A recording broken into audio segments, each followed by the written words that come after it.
In the treacherous courts of the ancient empires, the most dangerous man was never the one holding a sword across from you. It was the courtier who bowed the lowest, the friend who whispered the loudest praises, while secretly praying for a plague to strike your house. Envy is the silent assassin of the spirit, a ghost that haunts the halls of your success, waiting for the precise moment to slip a blade between your ribs. It is not merely an emotion, it is a confession of inferiority. When they look at you, they do not see a friend. They see a living reminder of everything they failed to become. Your ascent is a violent act. To the stagnant soul, your growth feels like a physical assault. By evolving, you have committed a crime they can never forgive. You have proven that their excuses are lies. They told themselves the mountain was unclimbable, and then they watched you reach the summit. Now, they must either admit their own cowardice or destroy the one who shamed them. Most choose destruction. They are the social parasites, the emotional vultures circling your life, waiting for a single crack in your armor. You believe your circle is a fortress of loyalty.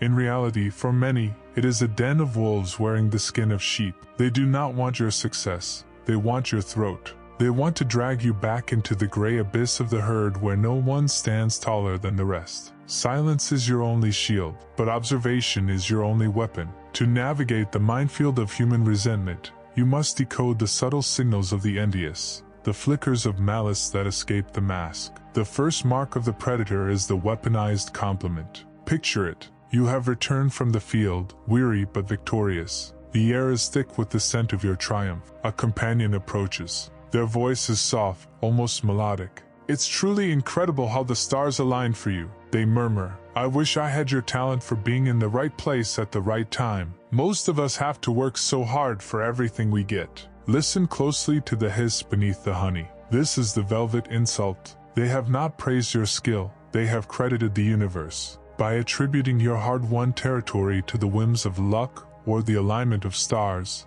they attempt to strip the crown from your head. They are trying to convince the tribe, and more importantly you, that your victory was an accident. It is a psychological castration. They seek to undermine your competence because your competence makes them feel small. They want you to believe that you are not a master of your fate, but a mere beggar who happened to find a coin in the dirt. When you hear these words, notice the tightness in your chest. That is your instinct reacting to the blade. The envious man cannot stomach the idea that you are superior in will or discipline. He must find a narrative that explains your rise without exposing his own decay. If you smile and thank him, you have swallowed the hook. You have validated his lie.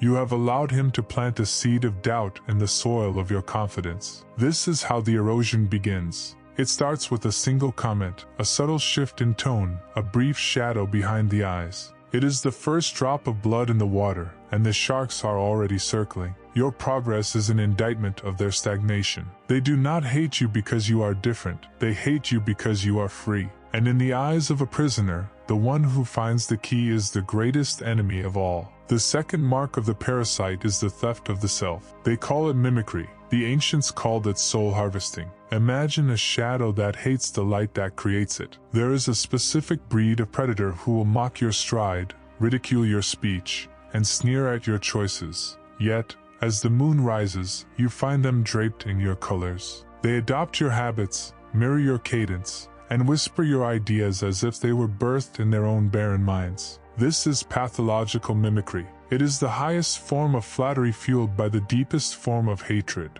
They do not want to be like you, they want to replace you. By mocking you publicly, they attempt to lower your status in the eyes of the tribe, creating a vacuum they intend to fill. It is a slow, agonizing process of identity theft. They are the empty vessels who hate the fountain for being full. They watch your every move with the intensity of a starving wolf, not to learn, but to consume. When you see your own essence reflected in the eyes of those who once mocked you, know that you are dealing with a ghost. A person who has no core of their own and seeks to build a temple out of your discarded stones. But the most dangerous mask is the one worn during your darkest hour. This is the vulture's vigil. Picture the vultures circling a dying beast in the desert. They do not attack while the beast is strong, they wait for the stumble. In the height of your summer, when your granaries are full and your name is sung in the streets, these individuals are nowhere to be found. They vanish into the shadows, unable to bear the heat of your radiance. Your happiness is a poison to them. However, the moment the sky turns gray, the moment you suffer a loss, a betrayal, or a fall from grace, they are the first to arrive at your door. They come with the face of a mourner and the heart of a scavenger. They offer a shoulder to lean on, not to support your weight, but to feel the depth of your collapse. They crave the intimacy of your pain because it levels the playing field. For a brief moment, they are no longer beneath you. In the abyss of your failure, they feel a twisted sense of superiority. They don't want to see you heal. They want to witness the anatomy of your ruin.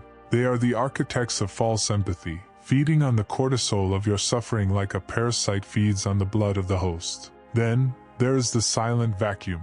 This is the weapon of the void.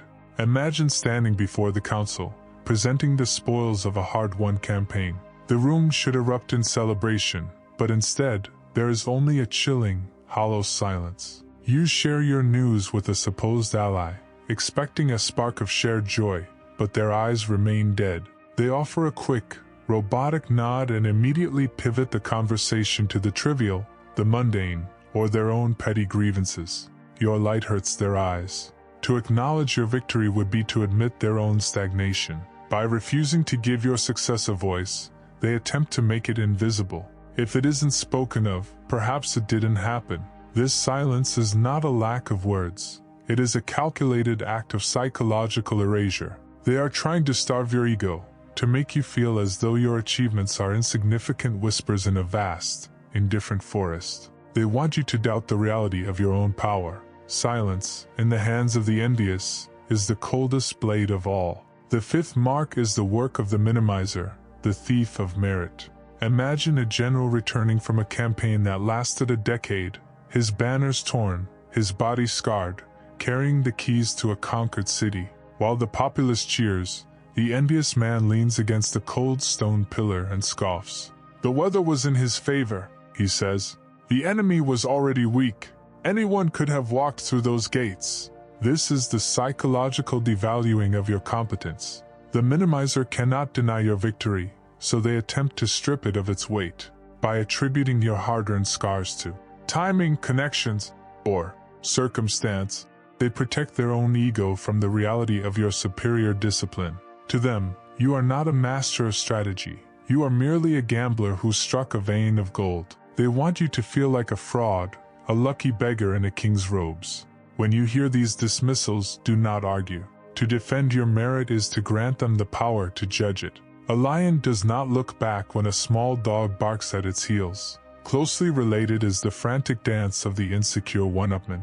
Picture yourself recounting a narrow escape from a predator in the high mountains. Before you can finish, the envious man interrupts, his voice desperate and loud. He tells a tale of slaying 10 predators with his bare hands in a storm twice as fierce. He is not sharing a story, he is trying to suffocate yours. He is a scavenger of the spotlight, unable to let a single moment of recognition pass without trying to divert the stream toward his own parched land. Your achievement is a threat to his perceived status, so he must fabricate a larger, grander lie to shroud your sun. It is a pathetic display of a soul that knows it is hollow. But the final, most lethal sign is the subtle sabotage, the poison in the wine. This is the friend who offers advice that sounds like wisdom but tastes like ash.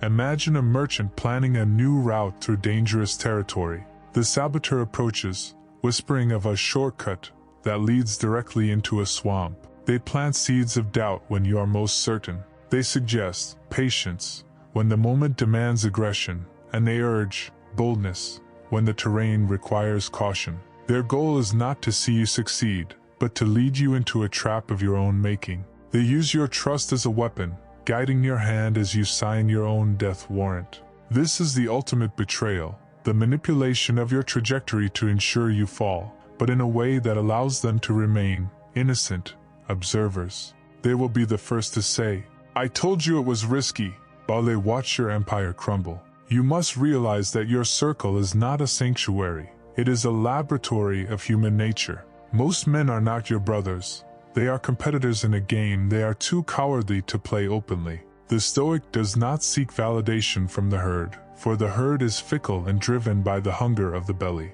Your progress is your own. Your path is solitary. To be bothered by the envy of the small is to admit that their opinion has weight. Let them whisper in the shadows.